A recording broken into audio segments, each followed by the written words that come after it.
చూస్ country delight, live better. ఇప్పుడే country delight యాప్ని download చేసుకోండి. కోటా శ్రీనివాసరావు గారి మరణం ప్రతి ఒక్కరి ఇంట్లో బాధను కలిగిస్తోంది.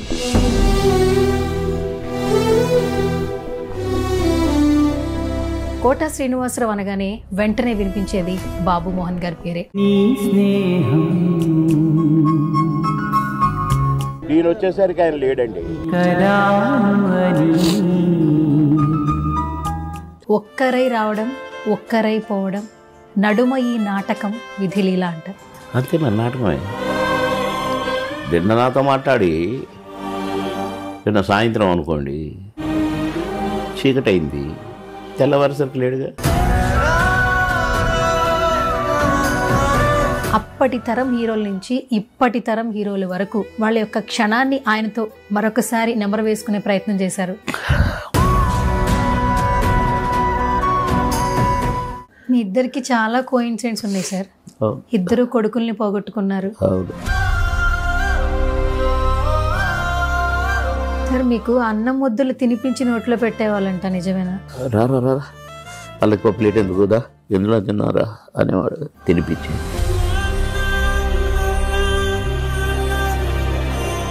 చిరంజీవి గారి దగ్గర నుంచి ఎన్టీఆర్ గారి వరకు కూడా అంత ప్రేమ సంపాదించుకున్నారు ఆయన.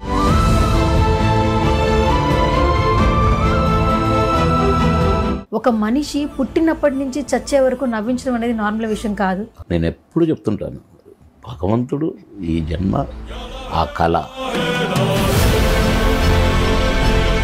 సొంత ఫ్రెండ్స్ అనలేము, అన్నదమ్ములు అనలేము, ఏదో మీ బంధానికి ఒక పేరు పెట్టలేము. మామగారితో ఇక అసలు బాగా ఫ్రెండ్స్ అయినా నేనా అని నటించేటోళ్ళం తప్ప నన్ను డామినేట్ చేస్తావా అని ఆయన కానీ, నన్ను కొట్టావు తన్నావే అని నేను కానీ, మళ్ళీ లాస్ట్లో ఏంటంటే పరే మనసులో పెట్టుకొని గట్టి కొట్టేవారు, ప్లీజ్ రా అని అనేవాడు. చివరిగా ఎప్పుడు మాట్లాడారు మీరు ఆయనతో? ఎప్పుడు కలిశారు? చనిపోయిన రోజు ముందు రోజు ఫోన్ చేసిన, అన్నా నేను షార్ట్ వెళ్తానా, మళ్ళీ మాట్లాడతాను నేను అన్నా. నేను కూడా కోట అన్నలాగానే ఉండాలి అని అన్నారు. ఆఖరి నిమిషం బాధపడుకుంటూ మంచాన పడి సేవలు చేయించుకొని అందరితో తిట్టుబడి ఇంకెప్పుడు చేస్తాడరా అనేదాకా మాత్రం నన్ను బ్రతకలేముడు. మా కోట నెట్టయితే పడుకొని టప్పున వెళ్ళిపోయాడు. ఆగిపోయేనా త్యాగం కదా. హాయ్ హలో నమస్తే, this is Suvarna, welcome to Suman TV. గత కొన్ని రోజుల నుంచి ప్రతి ఒక్కరిని ఒక అంశం కలిచివేస్తోంది. సినిమా ఇండస్ట్రీనే కాదు, యావత్ ప్రపంచాన్ని కూడా. కోటా శ్రీనివాసరావు గారి మరణం ప్రతి ఒక్కరి ఇంట్లో బాధను కలిగిస్తోంది. కోటా శ్రీనివాసరావు అనగానే వెంటనే వినిపించేది బాబు మోహన్ గారి పేరే. ఒక్కరి పేరు కాదు, ఇద్దరు పేర్లు వినిపిస్తూ ఉంటాయి. ఇండస్ట్రీలో వారిద్దరి జర్నీ ఒక్క మాటతో చెప్పేది కాదు. ఆయనతో ఉన్నటువంటి అనుబంధాన్ని మరొకసారి మనతో గుర్తు చేసుకోవడానికి బాబు మోహన్ గారు ఉన్నారు. ఒకసారి మాట్లాడదాం. నమస్కారం అంకిల్. ఇలా కలవడం కొంచెం కష్టంగానే ఉంది, కానీ అలాంటి మహోన్నత వ్యక్తిని, సినిమా ఇండస్ట్రీకి ఎన్నో సక్సెస్లు అందించిన ఒక వ్యక్తిని స్మరించుకుంటూ, గుర్తు చేసుకుంటూ, మాలాంటి జనరేషన్స్ కూడా ఆయన విలువ తెలుసుకునే ప్రయత్నం చేసే దిశగా ఈరోజు మళ్ళీ మిమ్మల్ని కలుసుకున్నాను. ఫస్ట్ ఆఫ్ ఆల్, కోటా గారు లేరు అనే వార్త ప్రతి ఒక్కరిని కలిచివేస్తోంది. నమ్మబుద్ధి కూడా కావట్లేదు. వస్తుంది కల వచ్చి ఉంటుంది అనుకుంటున్నా నేనైతే. అసలు అట్టెట్లా మాట్లాడుకున్నాం, నిన్నే మాట్లాడుకున్నాం కదా. తెల్లవారేసరికి ఎట్లా చనిపోతాడు, ఎట్లా ఏదో రకరకాలుగా కళ్ళతో చూసినా కూడా నాకే నమ్మశక్యంగా లేదు. ఆయన్ని ప్రేమించే వాళ్ళు లక్షల్లో కోట్లలో ఉంటారు కదా, మొత్తం అన్ని దేశాల్లో ఉన్న తెలుగు వాళ్ళు. పక్క రాష్ట్రం అన్న నేటివ్ పక్క రాష్ట్రమే విజయవాడ దగ్గర ఒక విలేజ్. అసలు ఆయన లేరు అని విన్నప్పుడు చాలా మందికి ఆయనకేమైంది అని తెలుసుకోవాలని ఒక చిన్న సందేహం కలిగింది. తరువాత ఒక్కొక్కరిగా అప్పటి తరం హీరోల నుంచి ఇప్పటి తరం హీరోల వరకు ఆయన్ని చూడడానికి వచ్చారు. అది ఇంకా చాలామందిని ఉత్తేజపరిచింది. ఎందుకంటే అప్పటి యాక్టర్ని గుర్తు చేసుకుంటూ వాళ్ళ యొక్క క్షణాన్ని ఆయనతో మరొకసారి నెమరు వేసుకునే ప్రయత్నం చేశారు. చిరంజీవి గారి దగ్గర నుంచి ఎన్టీఆర్ గారి వరకు కూడా. మీరేం చెప్తారు సార్? అంత ప్రేమ సంపాదించుకున్నారు ఆయన నటుడుగా. అది ఆ ప్రేమ అంతమంది వచ్చారని అంటే ఆయన కొరకు కాదు, ఆయన నటనని మర్చిపోలేని జన్మ ఇచ్చాడు భగవంతుడు ఆయనకి. అందుకని ఇంకా రాని వాళ్ళు ఎంతమంది ఫోన్లు నాకు ఎంతమంది ఏడుస్తున్నారు నాకు ఫోన్ చేసి, సార్ మీరు గుండె పగలకండి సార్, సార్ మీరు ధైర్యంగా ఉండాలి సార్, మీ హెల్త్ జాగ్రత్త సార్ అని ఏడుస్తున్నారు. ఎన్నో ఫోన్లు నాకు. అబ్బాబాబా.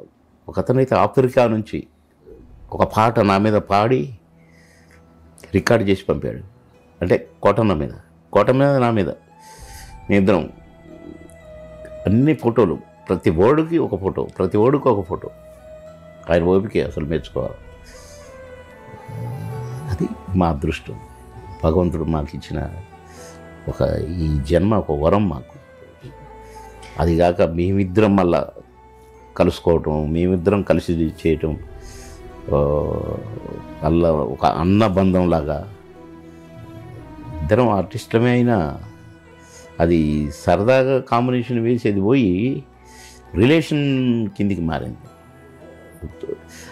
ఎరా ఎక్కడున్నావు, వారం అయింది, ఒకసారి రారా అని ఆయన అనుకునేది. నేను కూడా అరే చూడలేకపోయినా ఒకసారి పోయి రావాలని నేను అనుకునేవాడిని. అట్లా మా బంధం బ్రేక్ అయింది. చాలా బాధగా ఉంటుంది.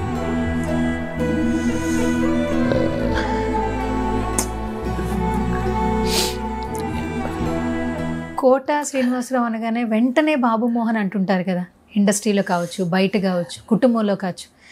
ఒక తల్లి కుటుంబంలో కూడా అందరూ అంటుంటారు, ఒక తల్లికి పుట్టిన బిడ్డలే ఈ రోజుల్లో కలిసి ఉంటున్నారో లేదో గ్యారంటీ లేదు. మనం చూస్తున్నాం చాలా బంధాలని, బంధుత్వాలని. అలాంటిది సో ఒక తల్లి కడుపున పుట్టకపోయినా కూడా 40 సంవత్సరాలకు పైగా జర్నీ ఉండింది, ఎన్నో సినిమాలు కలిసి చేశారు.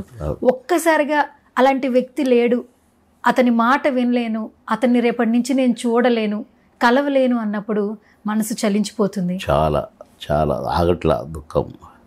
ఇప్పుడు కంట్రోల్ చేస్తున్నాం, కన్నీళ్ళు రాకుండా కంట్రోల్ చేస్తున్నా.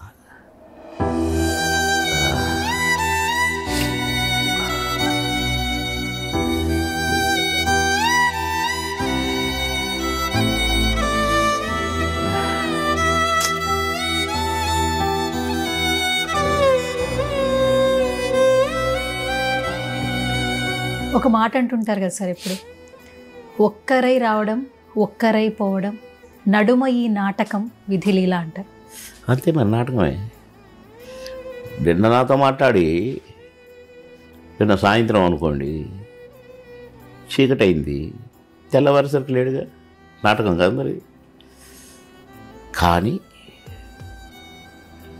పాపం అన్న, నేను ఆయన కాలుకు దెబ్బ తగిలిన తర్వాత బాత్రూంలో పడిపోయి కొంచెం ఈ కాలుకు నొప్పి ఉండే, ఆ నొప్పి ఉన్న కాలుకే మళ్ళీ దెబ్బ తగలటం, పడిపోవటం. ఆయన ఎట్లా బేరు చేసిండో, నడవలేడు, కూర్చోలేడు, నిలబడలేడు. ఎవరైనా పట్టుకుంటేనే అది కూడా మొత్తం బరువు మోసి పట్టుకోవాలి ఆయన్ని. ఇట్లా పట్టుకొని లేపి నిలబెడితే ఇట్లా నిలబడతాడు. నడిపించడం, ఫోర్స్ఫుల్గా నడిపించడం. అట్లా 2 సంవత్సరాలు 3 సంవత్సరాల నుంచి తమాషానా. కానీ నాకు అనిపించిందండి, పుట్టడం చచ్చటం మామూలే. అది దేవుడు పుట్టిస్తాడు, ఆ టైం ప్రకారంగా ఎప్పుడు అంటే స్విచ్ ఆఫ్ అంటాడు. చలో, ఆ స్విచ్ ఆఫ్ అన్నప్పుడు ఎట్టున్నాడు అట్లా వెళ్ళిపోవడమే. కానీ కోటనని మాత్రం అంత ఇబ్బందులు జరిగినా ఆయన అనారోగ్యంగా పాపం ఆ కాళ్ళ నొప్పులతో దాంతో ఉన్నా ఇంకా కొన్ని రోజులైతే, ఇప్పుడు కొందరు మంచాలలోనే పాసుకెళ్ళటం, ఇవన్నీ చాకరీ చేయించుకొని కన్న కొడుకులు కూతురులే అసహించుకుంటేట్టుగా ఏ అమ్మ ఇంకెప్పుడు పోతాడు రాయుడు అని ఆ స్టేజ్ ఇయ్యలేదు దేవుడు.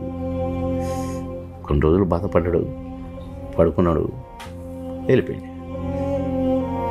ఇబ్బంది పడలే, హాస్పిటల్లో పడుకొని సూదులు ఎక్కించుకొని చాకరీ చేయించుకొని. కనుక ఈ విషయంలో మళ్ళీ భగవంతుడికి ధన్యవాదాలు. పాపం అన్నని ఆ గోస, ఆ స్ట్రగులు పాపం ఇబ్బంది పడినేలే దేవుడు పెట్టాడు ఉన్నప్పుడు. కానీ ఎవరు అసహించుకునేలాగా కానీ ఇంటిల్లిపాది ఆ దశ ఎవరికి రాకూడదండి. కొడుకులు కూతుర్లతో చాకరీ చేయించుకొని అసహించుకొని చేదరించుకొని ఆ రోజు మాత్రం నేనైతే భగవంతుని కోరుకుంటాను. నాకు అలాంటి రోజు వద్దే వద్దు దేవుడా, వద్దే వద్దు. కోటం నెట్టయితే కడుక్కుని టక్కున చెలవు అన్నాడు. అలాగే అలాంటి చావు నాకు ఇవ్వాలని కోరుకుంటున్నాను. కోటం నన్ను అడుగుతా, దేవునికి చెప్పు నీలాగనే నన్ను కూడా తీసుకోమని.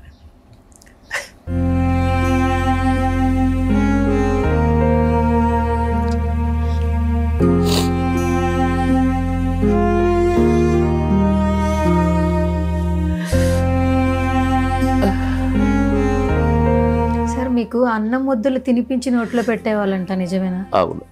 సెట్లో కూడా ఇంటి నుంచి క్యారియర్ రాగానే ఇంటి నుంచి వచ్చిన షూటింగ్ ఫుడ్ అయినా రా రా రా వాళ్ళకి ఒక ప్లేట్ ఎందుకు కదా ఎందులో తిన్నారా అనేవాడు. ముద్దలు కలిపి చేతిలో పెట్టి తినిపించి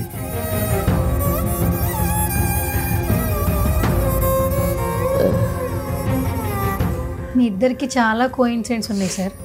ఇద్దరు కొడుకుల్ని పోగొట్టుకున్నారు. అవును. ఇద్దరు ఇప్పటికీ ఒక మార్క్ సెట్ చేశారు సినిమా ఇండస్ట్రీలో. ఎక్కడికి వెళ్ళినా కూడా నవ్వుతూ ఉంటారు. ఏ షోకి వెళ్ళినా కూడా బాధలను మర్చిపోయి ఒకళ్ళని కమెంట్ చేసుకుంటూ రెస్పెక్ట్ చేసుకుంటూ నవ్విస్తారు. అంటే ఒక మనిషి పుట్టినప్పటి నుంచి చచ్చే వరకు నవ్వించడం అనేది నార్మల్ విషయం కాదు. భగవంతుడు ఇచ్చిందండి, నా సొంతం కాదు. నేను ఎప్పుడు చెప్తుంటాను, భగవంతుడు ఈ జన్మ ఆ కళ మా సొంతం కానే కాదు. మేము అక్కడ ట్రైనింగ్లోకి పోయలేదు, లేక నేను నేర్చుకోలేదు, ఏం చేసినామో తెలియదు. ఏం చేసినామో తెలియదు. నేను ప్రయత్నాలు కూడా చేసుకుని కాలే. ఒక దగ్గర షూటింగ్ జరుగుతుంటే నేను ఉద్యోగం చేస్తూ ఏంటంటే అక్కడ చాలామంది ఉన్నారు అంటే ఆ షూటింగ్ జరుగుతుంది సార్. అరే అట్లా నేను ఎప్పుడు షూటింగ్ చూడలేదు, ఒకసారి చూద్దాం అనిపోయినా. అన్నపన్న స్టూడియో 7 acres అంత చుట్టూ జనం ఉన్నారు. పక్కన ఒక దగ్గర రాయింది. ఆ రాయి ఎక్కి నిల్చుంటే నాకు కనపడదు షూటింగ్. దాని మీద నిల్చొని చూస్తుంటే డైరెక్టర్ గారు తిడుతున్నాడు ఒక ఆర్టిస్ట్. 12 టేకులు అయినాయి, బుద్ధి ఉందా నీకు, నేను ఎవడు రమ్మన్నాడు యాక్టింగ్కి, ముఖం చూడు, ఎవడయా విని తెచ్చింది ఇది అని తిడుతూ ఉన్నాడు డైరెక్టర్. కోపం వచ్చి ఎవరన్నా మీలో ఈ డైలాగ్ చెప్తారా అని అంటే నేను చేయెత్తాడు. మీరు ఆ రాయి మీద నిలబడ్డా కదా. అదే సినిమా షూటింగ్ గుర్తుందా? అగ్గిరాముడా ఇది ఉన్నట్టుందండి. అది బాలకృష్ణ హీరో. అగ్గి నిప్ప ఏదో ఉంది. బాలకృష్ణ గారి సినిమా. బాలకృష్ణ గారు హీరో, కోదండరామరెడ్డి గారు డైరెక్టర్. నేను ఇట్లా రా చెప్పు డైలాగ్ చెప్పిన. అరే భలే చెప్పినావు అంటే నీకట్ట వచ్చు ఈ డైలాగ్ అంటే, ఆయన టేక్ మీద టేక్ జరుగుతుంది కదా సార్, నాకు బైహెడ్ అయిపోయింది అన్న. అరే వండర్ఫుల్, చేస్తావా మరి క్యారెక్టర్? చేస్తా. వాడి బట్టలు ఇప్పండి, ఈయనకేంటి డ్రెస్ తీసి ఇప్పి నాకు వేసారు. యాక్షన్ చెప్పేసాను, ఒకటే టేక్, ఓకే అంతే. గాడు నేను సినిమా యాక్టర్ అయిపోయింది. నెక్స్ట్ సినిమాలో ఎట్లా ఆఫర్లు వచ్చింది? ఈడ బాగా చేశాడు అని ఎట్లా తెలిసిందో తెలిసి నన్ను పిలిపించుకున్నారు. కోట శ్రీనివాసరావు గారు వేరే డైరెక్టర్లు.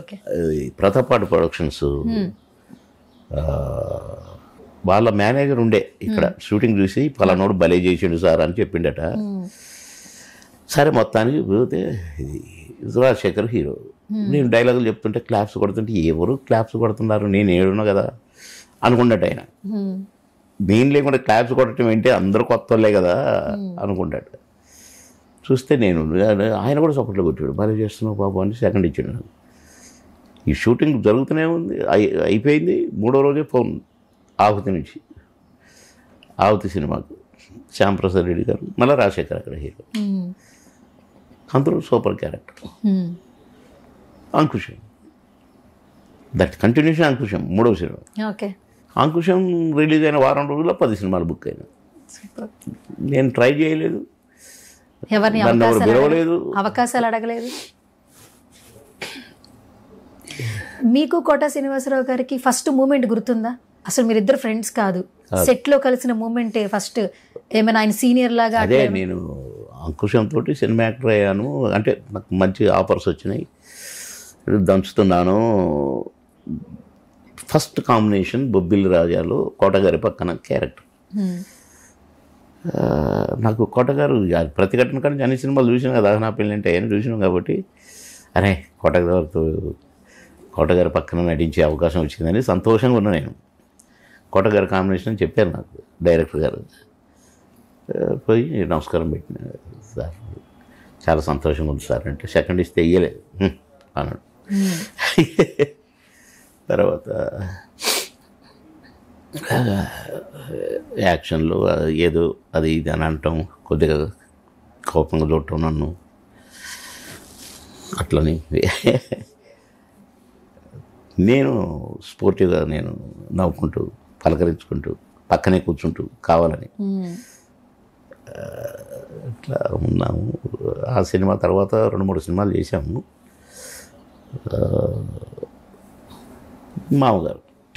మామగారితో ఇక అసలు బాగా ఫ్రెండ్స్ అయినాం. మాకెక్కడ నువ్వా నేనా అని నటించేటోళ్ళం తప్ప నన్ను డామినేట్ చేస్తావా అని ఆయన కానీ, నన్ను కొట్టావు తన్నావే అని నేను కానీ, మళ్ళీ లాస్ట్లో ఏంటంటే అరే మనసులో పెట్టుకొని గట్టి కొట్టేవారు ప్లీజ్ రా అని అనేవాడు. అదే అందుకే జాగ్రత్తగా టైమింగ్ చూసుకో అని అనేది. మళ్ళీ చూసుకుంటాం లేవో అది ఆయన అనేది. నేను కొట్టే ఎప్పుడన్నా కపకన కొంచెం అట్లా తగిలింది అనుకో, చూసావా సరే మిస్టేక్ జరిగింది వద్దరా అనేవాడు. లేదు చూపిస్తా నేను అనేది. అట్లా చాలా సందర్భాలండి. మహానుభావుడు. ఇంత ఆత్మీయులు అయిపోయారు కదా, ఇప్పుడు సొంత ఫ్రెండ్స్ అనలేము, అన్నదమ్ములు అనలేము, ఏదో మీ బంధానికి ఒక పేరు పెట్టలేము. ఇంత ఆత్మీయులైనప్పుడు అరే ఇది చేస్తే బాగుంటుందిరా, నువ్వు అది కొనుక్కుంటే బాగుంటుందిరా అని చెప్పుకుంటూ ఉంటారు కదా. అంటే ఈవెన్ ఇన్వెస్ట్మెంట్స్ గురించి కావచ్చు, పర్సనల్ విషయాల గురించి ఉన్నాయి, అవి కూడా ఉన్నాయి. ఏం చెప్తుంటారు ఎక్కువగా మీకు సజెషన్స్ కోట శ్రీనివాసరావు గారు? ఇప్పుడు ఆయన ఉన్న ఇల్లు నేను అడ్వాన్స్ ఇచ్చిన, అది రాజుబాబు గారి తమ్ముడు చిట్టిబాబుది ఆ స్థలం, ఆ ఇల్లు. చిట్టిబాబు ఇక్కడ అమ్ముకొని కుక్కడపల్లిలో వాళ్ళ అక్క వాళ్ళు నేను ఉంటారు అక్కడ కొనుక్కున్నాడు ఒక ఇల్లు. ఇది అమ్మేసిపోయిండు. అప్పుడు నేను అన్న నువ్వు తీసుకోవా, నువ్వు రాజుబాబు అన్న అంటే నీకు ఇష్టం కదా అని అంటే, సరే తమ్ముడు అంటే పెద్ద నేను కొనుక్కోవాలని తీసుకోలేదు, అడ్వాన్స్ ఇవ్వలేదు. ఆడు అడిగిండు కదా నువ్వు తీసుకో అన్నా ప్లీజ్ అని అంటే సరే అన్న. ఆ మరుసటి రోజు కాదు 5 రోజుల తర్వాత ఎరా ఏంటి అదేదో ఇల్లుకు అడ్వాన్స్ ఇచ్చినప్పుడు ఇల్లు కొంటున్నావు నువ్వు అన్నాడు. ఆయన ఎప్పుడు అంతే సెటైర్లు వేస్తాడు. అవును అనుకుంటారేమో, అట్లా ఏమి ఉండదు. అయితే అవునన్నా మాకు ఇవ్వచ్చు కదా, నువ్వే కొంటావా అన్నాడు. తీసుకో అన్నా. నిజంగా చెప్తున్నావు చెప్పు, నిజంగానే అంటున్నా తీసుకో అని నేను చిట్టిబాబుని పిలిచి, నా అడ్వాన్స్ కూడా నాకు అక్కర్లేదు, ఆ అడ్వాన్స్ కోటన్న పేరు రాసుకో, కోటన్నకి ఇచ్చేసేయి అన్న. నేను అడ్వాన్స్ రిటర్న్ తీసుకోలేదు. అంటే నేను కోటన్న ఇల్లు కొనడానికి నేను అడ్వాన్స్ ఇచ్చినట్టు లెక్క. సరే ఆయనకు ఉడుకుండా అయిపోయింది. నేను పక్కన ఇంకొక ఇల్లు వస్తే అది తీసుకున్నాను. నేను తీసుకుంటుంటే ఏమన్నాడో తెలుసు, అంటే అది మొదలుపెట్టి ఆగిపోయింది. ఆయనకు యాక్సిడెంట్ అయ్యి ఆ ప్రొడ్యూసర్ అది ఆగిపోతే రే పెద్దగా కట్టి అక్కడ ఏదిరో చిన్నగా నాకు ఎంత చిన్నగా ఉందో అట్లనే చిన్నగా కట్టుకోవాలరా ఇల్లు, పెద్దగా కడతారా కొంతమంది, వద్దురా నువ్వు అట్టాటి పని చేయబాకు, అర్థమైంది కదా అంటే సరేలే భయ కడతాము అంటే ఇక అప్పటికి బాగా క్లోజ్ అయిపోయాను. కడతామయ్యా కడతాం, ఇట్ట చూడాలి నువ్వు, ఆ రేంజ్లో కడతా, అంతేగాని నాలాగా చిన్నది కట్టుకోరా, మేము చిన్నవి కట్టుకుంటే కాదు, ఎంత నేర్పుతున్నావే, చాలేవా కట్టినప్పుడు చూస్తాము అని. మళ్ళీ నా కొడకరే నువ్వు కట్టినా కడతారు అన్నాడు. అన్నాడు కదా. సరే అది 2-3 years దాకా నేను అక్కడ వర్క్ మొదలు పెట్టలేదు, కొని అట్లా ఉంచిన. ఎక్కడ కలిసినా కూడా అనేవాడు, ఎరా ఎప్పుడు కడుతున్నావు, చిన్నదే తీసుకోరా, ఎందుకు కట్టేసి అనేవాడు. కడతా అనేవాడిని నేను. 3వ ఫ్లోర్ స్లాబ్ జరుగుతుంది ఇప్పుడు. అప్పుడు నేను ముందు కొన్నాను, అది గ్రౌండ్లోనే బేస్మెంట్లోనే ఆగిపోయింది. సెల్లార్ వేశారు, ఆగిపోయింది. నేను కింద నుంచి 1st floor నుంచి 2nd floor 3rd floor వేస్తున్నాను. పైన వర్షం వచ్చేటట్టు ఉంది, స్లాబ్ పడుతుంది 3rd floor. నేను రామనాయుడు స్టూడియోలోనే షూటింగ్ ఇక్కడ ఫిలిం నగర్లో. వాడి నుంచి వచ్చి పైన నిల్చున్నా, గొడుగేసుకొని నిల్చొని, ఆహా జాగ్రత్త చేయండి, తొందరగా కానివ్వండి అంటుంటే, కోట పక్కనే కదా ఇల్లు, మధ్యలో రోడ్డు, అవతల కోట అన్న ఇల్లు. ఎరా స్లాబా? అవును, 3వ floor. నేను నా కొడక కట్టనన్నావు, కడతామన్నా, ఇదో కడుతుందా, వస్తాను అని అంటే టక్కున వెళ్ళిపోయాడు లోపలికి. అంటే నేను అన్నా కదా, నువ్వు ఇట్లా చూడాలి నన్ను, నేను ఇట్లా చూడాలి, ఆ రేంజ్లో కడతా అన్నాను కదా, సరదాకి ఏడిపేయటానికి. నేను అట్లా ఏడిపిస్తే సార్లే పోయి అని అలిగేటోడు. నిజంగా అన్నట్టుగానే చేసిన నేను ఆ పని. తర్వాత ఎన్నిసార్లు నవ్వుకున్నాను నేను భలేగా ఏడిపించిన కోటలేదని. నేను ఏడిపిస్తే దాన్ని ఏమనేటోడు కాదు పాపం, అట్లా సంతోషపడేవాడు. అదొకటి మరపురాని సంఘటన. అదొకటి నాకు గన్మెన్ కానీ ఉంటే ఈర్ష్యపడేటోడు. ఏట్రా గన్మెన్ లేకుంటే రాలేవా, గన్మెన్లో ఒకటి అని నన్ను ఎగతాళి చేసేవాడు, తిట్టేవాడు. షోకులు గన్మెన్లు అది ఏంటి అనేది. సరే నేను ఏమనేటాను కాదు. నేను 2వసారి ఎమ్మెల్యే అయినా, ఈయన కూడా ఎమ్మెల్యే అయ్యిండు. ఇక మధ్యలో చాలా అవుతుందిలే. అసెంబ్లీ ఎమ్మెల్యే, ఆయన ఎమ్మెల్యే. సరే కూర్చునేది, అరే బాబు మన అప్పుడప్పుడు ఇచ్చేవాడు అనమాట. నేనేమో ఆబ్సెంట్ ఉండేది కాదు నాకు అసెంబ్లీకి. 2వసారి ఎమ్మెల్యే. అందులో నేను మామూలుగా రారా అంటే పోయి పక్కన కూర్చునేది.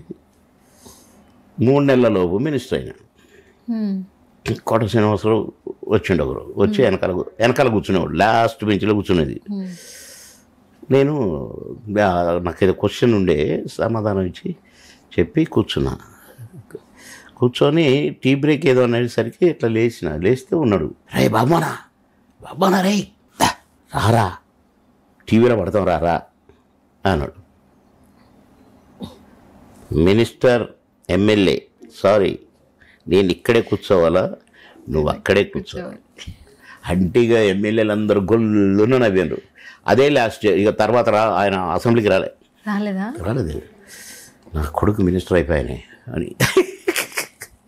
అప్పుడేమో ఎమ్మెల్యే అయింది వీడు, గన్మ్యాన్లు తీసుకొని వస్తుండు అని అప్పుడు ఉండేది. సరే ఎమ్మెల్యే అయిండు, అమ్మయ్యా నేను కూడా ఏంట్రా కుప్పల జనము, ఏం బజ్జి పెడతాను ఏంటి, పొద్దున్న అట్టొస్తారా జనం అనేది. నేను ఎమ్మెల్యేగా ఉన్నాను. మంత్రి అయినా సరే, నేను మంత్రి అయినా ఇంకా జనం ఎక్కువయ్యారు. బస్సులు వేసుకొని రావటం, కార్లు. ఏనాడు నేను ఒక 2-3 మనుషులను కూడా ఆయన ఇంటి ముందు చూడలే. నేను నా ఇంటి ముందే జాతర ఉండేది, అది కూడా కోపం వచ్చేది. నా ఎవడు రావట్లేదు బాగా ఎట్లా వస్తారు బెజవాడ నుంచి, ఈయన ఏం చేసి పెడతాడని ఊరు కాన్స్టిట్యున్సీ పోడు. ఇవన్నీ ఇక గమ్మత్తుగా మేము నవ్వుకునేటోళ్ళం. అట్లా అన్నీ చాలా ఉన్నాయి చెప్తే. అయ్యో మేము కలిసినామంటే ఏదో ఒకటి ఒక కథ చెప్పుకునే కథ తయారయ్యేది. ఎక్కువ టీజ్ చేస్తారా మిమ్మల్ని? ఎక్కువ టీజ్ చేస్తుంటారా? బాగా టీజింగ్ ఎక్కువ. టీజింగ్ అంటే సరదాగే ఆయన ఏదంటాడో దానికి వెంటనే కౌంటర్ ఇచ్చేవాడిని నేను. నా కొడుకు రెడీగా పెట్టుకుంటావురా నువ్వు అనేది కౌంటర్. మిమ్మల్ని ఏమని పిలిచేవాళ్ళు బాబు మోహన్ గారు? బామ్మనా అని పిలిచేవారు. రే బామ్మనా. ఆయన ఏమి ఇష్టంగా తింటారు? అన్ని పచ్చళ్ళు బాగా ఇష్టం అంటగా. బాగా భోజన ప్రియుడు. బాగా తింటారు. 10 పచ్చళ్ళు తిన్నాడు ఒకరోజు లంచ్లో. మంచి భోజన ప్రియుడు, బాగా తింటాడు, బాగా చాకరీ చేస్తాడు. గ్రేట్ మనిషి. మీకు ఆయనకి ఎంత ఏజ్ డిఫరెన్స్ ఉంటుంది బాబు మోహన్ గారు? ఉంటుంది 7-8 సంవత్సరాలు. 8 ఏళ్ళు ఉంటుంది. 10 ఏళ్ళ దాకా ఉంటుంది. 10 years దాకా ఉంటుంది. నేను 19 పెట్టినాక సినిమా యాక్టర్ అయింది. అవును. సో ఇప్పుడు కలిసినప్పుడల్లా బాగా మాట్లాడుకుంటారంటారు కదా, ఎప్పుడైనా బాధల్ని ఒకరికొకరు చెప్పుకుని ఇంకా మనం ఈయనకి తప్పితే ఇంకెవరికి చెప్పుకోలేమన్న సిచ్యువేషన్ అయినా జరిగిందా మీ ఇద్దరి మధ్యన? అలా ఆయన ఏమైనా బాధలు చెప్పుకున్నారు మీతో? మాకు అసలు ఆ టైం ఏడు ఉండేది, బాధపడేది చెప్పుకునే టైం కూడా ఉండేది కాదు. సినిమాలు ఎక్కువ ఉండేవి. రోజుకు 6 షిఫ్ట్లు పనిచేసేది మేము. 6 షూటింగ్లు పర్ డే. ఎన్ని గంటలు పని చేసేవాళ్ళు? 24 గంటల్లో 24 hours. మరి ఎక్కడ పడుకుంటారు? కుర్చీలో, షార్ట్ గ్యాప్లో. సార్ రెడీ సార్, క్లాతీ రెడీ, డైలాగ్ రెడీ, రావయ్య రా వెళ్దాం, ఓకే రెడీ టేక్ రిహార్సల్ లేదా అన్న కదా ఇక్కడ. రావయ్య రా, అదేనా డైలాగ్, అదే కదా. ఓకే సరే, రైట్, రెడీ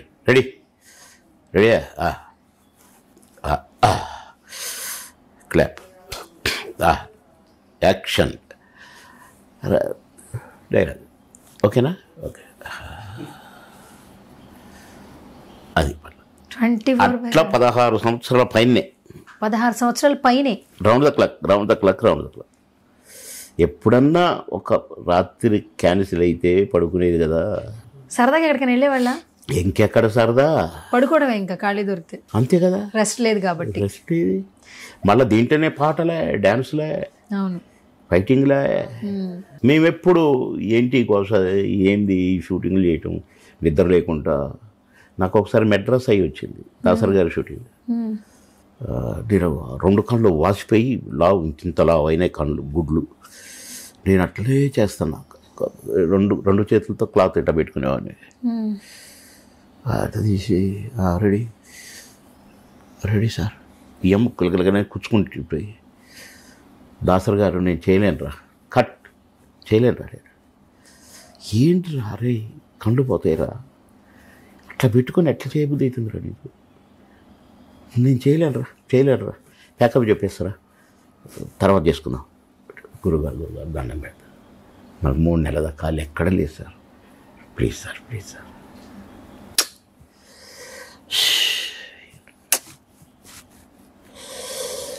రాజేంద్ర ప్రసాద్ గారు పాపం రిక్వెస్ట్ చేశాడు, మామయ్య పాపం బిజీగా ఉన్నాడు, పోనీలే నేను చేస్తాను. అట్లా చేసినప్పుడు కూడా హాస్పిటల్కి పోదాం, కంట్లో మంది వేసుకుందాం అనుకోలేదు నేను. ఆ తెల్లారి తెప్పించారు కళ్ళల్లో వేసుకునే డ్రాప్స్ అయ్యి. అట్లా మా శరీరాన్ని, మాది శరీరం మాది కాదనుకునే వాళ్ళమే తప్ప ఏ ప్రొడ్యూసర్కి ఇబ్బంది కలిగించాలా, ఎవరు షూటింగ్ ఎగ్గొట్టాలా. 6 షిఫ్ట్లు పనిచేసినా ఏ షిఫ్ట్కి కూడా 5 నిమిషాలు లేటుగా పోలే. మళ్ళీ టైం అంటే టైమే. కొన్ని లంచ్ బ్రేకులు అమ్మినవా అనేవాళ్ళు. అమ్మినవా అంటే అమ్మటం, లంచ్ బ్రేక్ కూడా ప్రొడ్యూసర్కి ఇవ్వడం. అమ్మటం అంటే మరి 1 to 2 1 to 2 కూడా అమ్మేది మేము. 1 to 2 అమ్మితే ఒక సినిమా అయిపోయేది.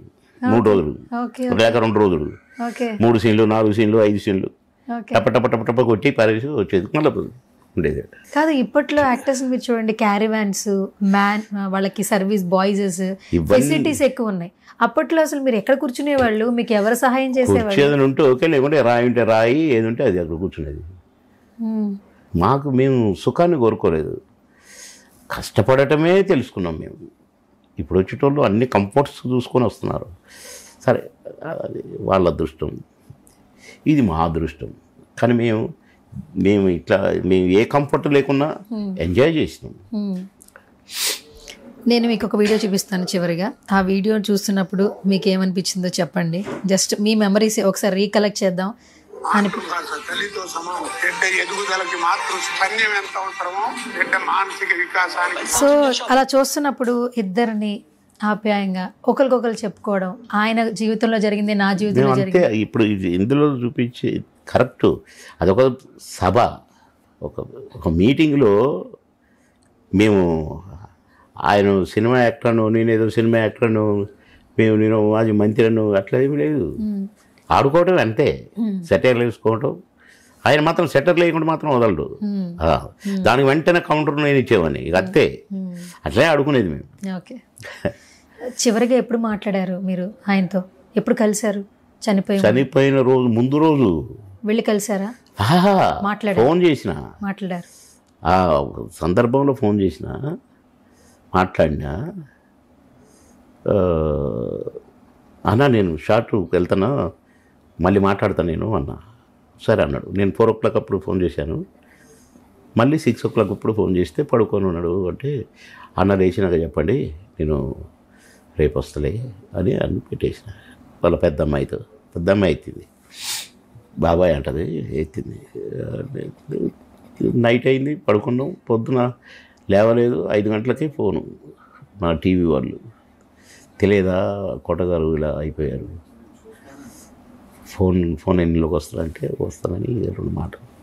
ఇక పోతూనే ఉన్నాయి నీళ్ళు, గబ్బా తయారై ఊరికి వచ్చి.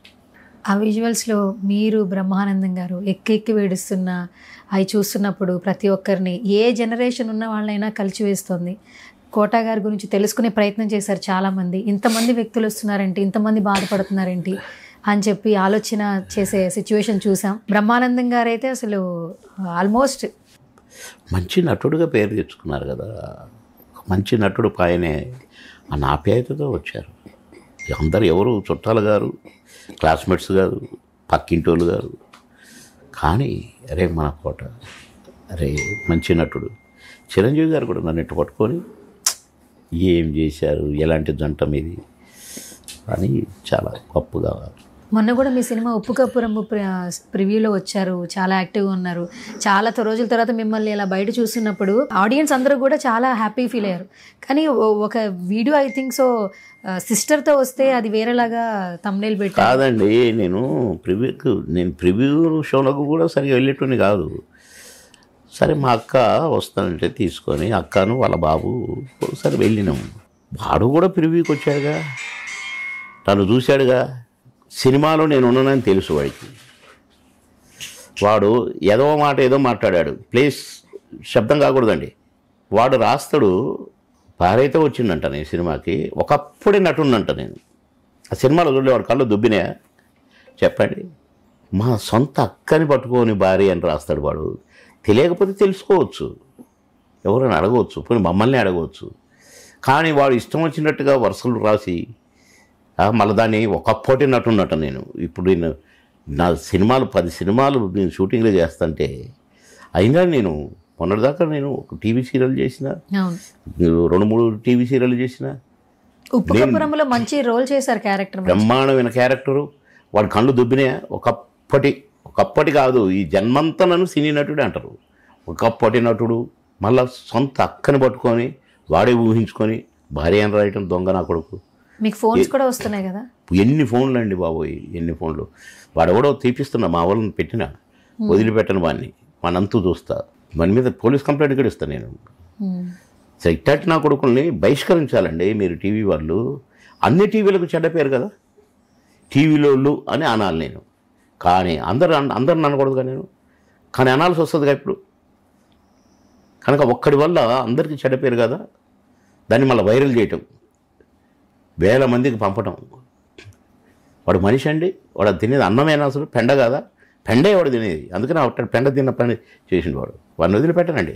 మీరు కూడా కొంచెం ప్లీజ్ అందరికి పంపండి కొద్దిగా. తప్పకుండా. అందుకే నేను ఇందాకే ఫోన్ చేసింది మాకు, ఒక అక్క ఆమె అది చూసుంటే ఒక తెలుసు తెలియదు కానీ ఎంత బాధపడతారండి. నా సొంత తమ్ముడిని పట్టుకొని వాడు దొంగ, నా కొడుకు వాడికి పుష్టి వ్యాధి రాను, నా కొడుకు అని అనే కోపం రాదా? ఎదురుకుంటే తన్నరా చెప్పు తీసుకొని? చాలా బాధాకరం అండి, చాలా బాధాకరం. చివరిగా ఇప్పుడున్న చాలా జనరేషన్స్కి మీ అందరి జర్నీ, మీ లైఫ్ స్టైల్ కావచ్చు, మీ ప్రొఫెషనల్ జర్నీ కావచ్చు, నిజంగా అందరికీ ఇన్స్పిరేషన్.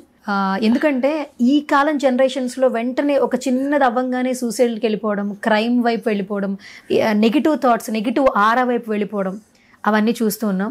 కానీ ఇప్పటికీ కూడా మీరు అభ్యుదయ భావాలతో ఉద్యమం నుంచి తర్వాత ఇండస్ట్రీ, తర్వాత పొలిటీషియన్గా, ఒక మంచి వ్యక్తి, ఉద్యోగిగా, గవర్నమెంట్ ఉద్యోగిగా, అలాగే పర్సనల్ లైఫ్లో కొడుకును కోల్పోయినా కూడా వాళ్ళ పిల్లల్ని చూసుకుంటూ వాళ్ళ కోసమే బ్రతుకుతూ ఉన్నారు. లాస్ట్లో ఒక మాట అన్నారు, నేను మాత్రం తీసుకుని మాత్రం అలాంటి సిచ్యువేషన్ నా భగవంతుడు నాకు ఇవ్వద్దు, నేను కూడా కోట అన్నలాగానే ఉండాలి అని అన్నారు. ఆఖరి నిమిషం బాధపడుకుంటూ మంచాన పడి సేవలు చేయించుకొని అందరితో తిట్టుబడి ఇంకెప్పుడు తెస్తాడరా అనేదాకా మాత్రం నన్ను బ్రతకనీయకుడు. మా కోటన్నట్టు అయితే పడుకొని టప్పున వెళ్ళిపోయాడు. అందరితో మంచిగా ఉంటూ, అందరితో నవ్వుకుంటుంటూ, అట్లా అప్పుడు కూడా జోకులు వేసుకుంటా, సెటైర్లు వేసుడేనా. ఆ ముందు రోజు సెటైర్లు వేసుడుగా ఎరా ఎక్కడా అని. అట్లా దేవుని సృష్టి అంతే. మీరు కూడా ఆరోగ్యంగా ఉండాలని మనస్ఫూర్తిగా కోరుకుంటున్నాం. ఈ టైంలో కూడా మీరు ఆయనతో ఉన్నటువంటి అనుబంధాన్ని మేము అడగంగానే ప్రతి ఒక్కళ్ళకి అవకాశాన్ని ఇస్తున్నారు, నాలాంటి వాళ్ళకి కలిసే ఛాన్స్ కూడా ఇస్తున్నారు. సో ధన్యవాదాలు, ఆరోగ్యంగా ఉండండి, ఎంతోమందికి ఇన్స్పిరేషన్గా ఉండాలని కోరుకుంటున్నాను. Thank you thank you so much. Very happy.